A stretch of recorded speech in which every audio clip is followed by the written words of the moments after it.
നമസ്കാരം. ഞാൻ സുരേഷ് കണിയാപുരം. എൻ്റെ 40 വർഷത്തെ സിനിമാ ജീവിതത്തിൽ ഞാൻ വർക്ക് ചെയ്തിട്ടുള്ള കുറേ സിനിമകളിൽ തെന്നിന്ത്യൻ നായികമാരായിരുന്നു അഭിനയിച്ചത്.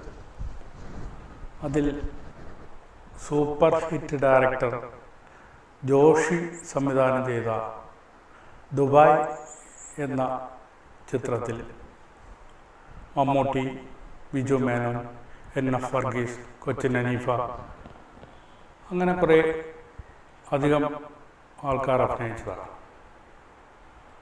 അതിൽ നായികയായി രമ്യ കൃഷ്ണനായിരുന്നു ആദ്യം വന്നത്. ഷൂട്ട് തുടങ്ങി 2 ദിവസം കഴിഞ്ഞപ്പോൾ ജോഷി സാറ് എൻ്റെ പടത്തിൽ സ്ഥിരം അങ്ങനെ ചെയ്യാറുള്ള ഒരു കാര്യമെന്ന് വെച്ചാൽ 2-3 സീനുകളെടുക്കും, അത് കഴിഞ്ഞാൽ സോങ്ങിലോട്ട് പോകും. അപ്പോൾ ദുബായിലെ ഡെസർട്ടിൽ ഷൂട്ടിംഗ് തുടങ്ങി. കലാമാസ്റ്ററായിരുന്നു കൊറിയോഗ്രാഫർ. ടണലിലൂടെ ഓട്ടിക്കുന്ന ഒരു ബൈക്കുണ്ട്. ആ ബൈക്കിൽ രമ്യാകൃഷ്ണനും മമ്മൂട്ടിയും പോകുമ്പോൾ രമ്യാകൃഷ്ണൻ്റെ ഷാള് കഴുത്തിൽ കുടുങ്ങി കഴുത്ത് മുറിഞ്ഞു. അങ്ങനെ അവിടെ ഷൂട്ടിംഗ് നിർത്തിവെക്കേണ്ടി വന്നു. അന്ന് രാത്രി ഞങ്ങൾ റൂമിലെത്തി. ദുബായ് റോള റെസിഡൻസ് എന്ന ഹോട്ടലിലായിരുന്നു ഞങ്ങളെല്ലാവരും താമസിച്ചത്. വൈകുന്നേരമായപ്പോൾ രമ്യാകൃഷ്ണൻ അഭിനയിക്കുന്നില്ല, പോകുന്നു എന്നുള്ള വാർത്തയാണ് അറിയാൻ കഴിഞ്ഞത്. ഇംഗ്ലണ്ടിൽ സ്ഥിരമായി താമസിക്കുന്ന ഒരു ഗുജറാത്തി ഫാമിലിയുടെ മൂത്ത മകളാണ് അഞ്ജല.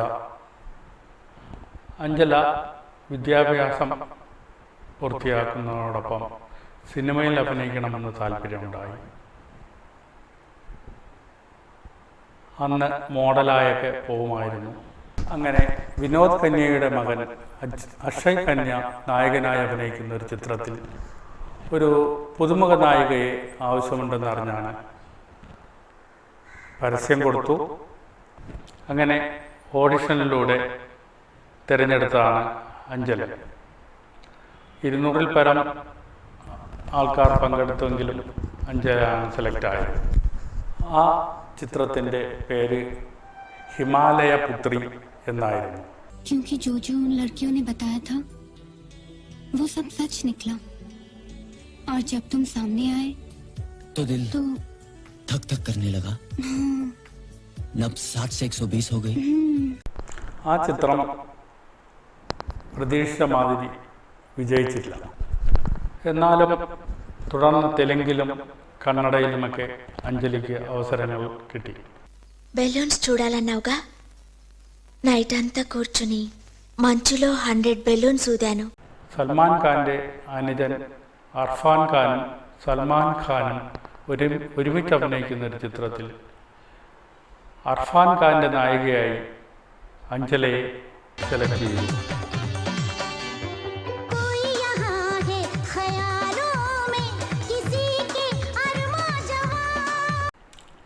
ആ സിനിമ വൻ വിജയം ആയിരുന്നു.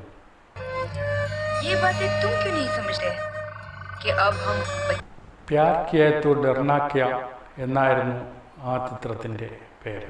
मुकाबला करके देख, तुझे भी हार का मजा ना चखा दूं तो मेरा नाम भी शीना नहीं. പ്യാർ കിയ തോ ഡർനാ ക്യാ അതിനുശേഷം അഞ്ജലയ്ക്ക് ഒരുപാട് അവസരങ്ങൾ ലഭിച്ചു.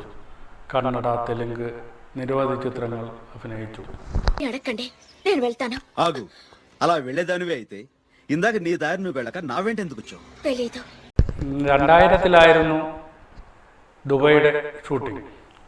2012-ൽ ലൈഫ് ഈസ് ബ്യൂട്ടിഫുൾ എന്ന സിനിമയിലാണ് അവസാനമായി അഞ്ജല സബേരെ അഭിനയിച്ചത്. മോഡലും നടനുമായ അരുൺ തരേരെ എന്നൊരാളിനെ വിവാഹം കഴിച്ച് ലണ്ടനിൽ സ്ഥിരതാമസമാക്കിയിരിക്കുകയാണ് അഞ്ജല സബേരെ. ഇനി മറ്റൊരു തെന്നിന്ത്യൻ നായികയുടെ കാര്യങ്ങളുമായി വീണ്ടും കാണാം. നമസ്കാരം.